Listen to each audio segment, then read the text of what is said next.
I found out 3 days ago that my father has been paying my brother's mortgage for the last 6 years, and I only discovered it because Dad accidentally forwarded me the wrong email. I am shaking as I type this. My entire understanding of my family just collapsed, and I need to know if I am the one being unreasonable here. Let me back up. I am 34F, my brother Tyler is 37M, and we grew up in Columbus, Ohio. Our dad, Richard, is 63 and retired from running a chain of auto body shops that he sold in 2019 for a very comfortable sum. Our mom passed away when I was 19, and Dad raised us mostly on his own from that point. I always thought we were a close family. I always thought Dad treated us equally. I was wrong. Growing up, Tyler was the golden child. Not in an obvious way. Dad would never admit to favoritism. But Tyler played football, Tyler went to Ohio State, Tyler married his college girlfriend Brittany at 24 and had 2 kids by 30. He checked every box. I took a different path. I went to community college, worked as a vet tech for years, eventually put myself through nursing school at 28, and I am now an ER nurse making decent money. I am not married. I have a long-term boyfriend, Marcus, who is wonderful, but we are in no rush. Dad has made comments over the years. Nothing cruel, just things like, Tyler really has it figured out, doesn't he? Or, when are you going to settle down, Jess? I brushed it off. I thought it was just Dad being Dad.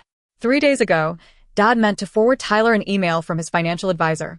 He sent it to me instead. The subject line was Monthly Transfer Summary, February 2026.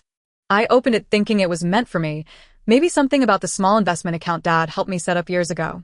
Instead, I found a detailed summary of monthly transfers totaling $4,200 going to an account labeled T.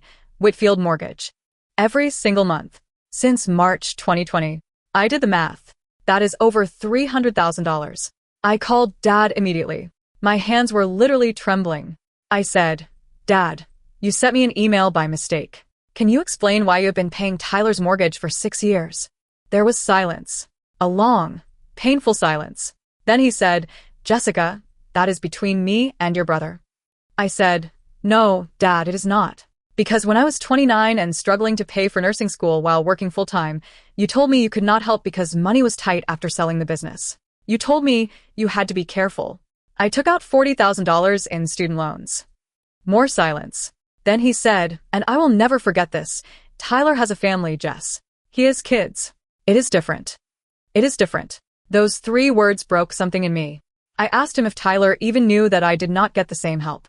Dad said, Tyler does not need to know what I do with my money. I hung up. I sat on my kitchen floor and cried for an hour. The next day I called Tyler. I was calmer by then, but still raw. I told him what I found. I expected him to be surprised. I expected him to say he had no idea. Instead, he said, Yeah, Dad helps us out. So what? We have 2 kids, Jess. Do you know how expensive it is to raise a family? I said, Tyler, he told me he could not afford to help me through nursing school. I ate ramen for 2 years. I worked doubles. I still owe $28,000 on those loans. Tyler said, and this is a direct quote, Well, maybe if you had made better choices earlier in life, you would not have needed to go back to school at 28. I lost it.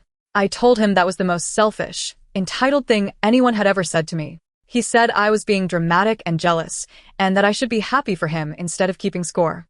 Then Brittany got on the phone, which I did not ask for, and said, Jess, your dad is allowed to spend his money however he wants. You are a single woman with no kids. What do you even need it for? I told her that was none of her business, and hung up. That night I called my Aunt Linda, Mom's sister, because I needed someone in my corner. When I told her, she went quiet and then said, Honey, there is more. She told me that when Mom died, there was a small life insurance policy. About $80,000. Mom's will specify it be split equally between me and Tyler when we turn 25. Aunt Linda said Dad used the entire amount to pay for Tyler's wedding and the down payment on his first car. I never saw a cent. I never even knew the policy existed. I was 19 when Mom died, and Dad handled everything. I confronted Dad about the life insurance money 2 days ago. He denied it at first. Then when I told him Aunt Linda had a copy of Mom's original paperwork, he changed his story. He said, Your mother would have wanted Tyler taken care of. He was starting his life. I said, Dad, I was 19. I was starting my life too. That money was half mine. He said I was being ungrateful for everything he did provide, like a roof over my head and food on the table. As if basic parenting is some kind of gift I should be thanking him for on my knees. Marcus has been incredible through all of this. He sat with me while I ugly cried for 2 straight nights. He said something that stuck with me. He said, "Jess, the money matters, but what matters more is that your dad looked at his 2 children and decided one of them was worth investing in, and one was not. That is the part that hurts, and you are allowed to feel that." Here is where people might disagree with me. I wrote Dad a letter, a real paper letter, because I wanted him to sit with it. I told him that until he acknowledges what he did, not just the mortgage but the life insurance money, the years of favoritism, the dismissiveness, I am stepping back from the family. I am not coming to Easter. I am not coming to Tyler's kids' birthday parties. I am not pretending everything is fine. I told him I love him, but I cannot keep showing up to a family that treats me like I am worth less than my brother. Tyler called me after Dad showed him the letter, because of course Dad showed him. Tyler said I was tearing the family apart over money. He said I was punishing his children for something that is not their fault. He said, "You are going to die alone on this hill, Jess." I said, "Maybe, but at least I will have my self-respect." My cousin Sarah, Aunt Linda's daughter, posted something vague on Facebook about how some family members only care about money. I know it was about me. A few of Tyler's friends have texted me saying I am being dramatic. One of them, a woman I have met exactly twice, told me I was toxic for putting conditions on family love. Meanwhile, my coworkers at the hospital who know the situation are unanimously on my side.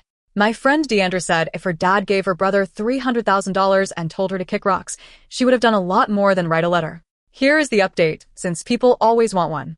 It has been 3 days. Dad called me yesterday. He did not apologize.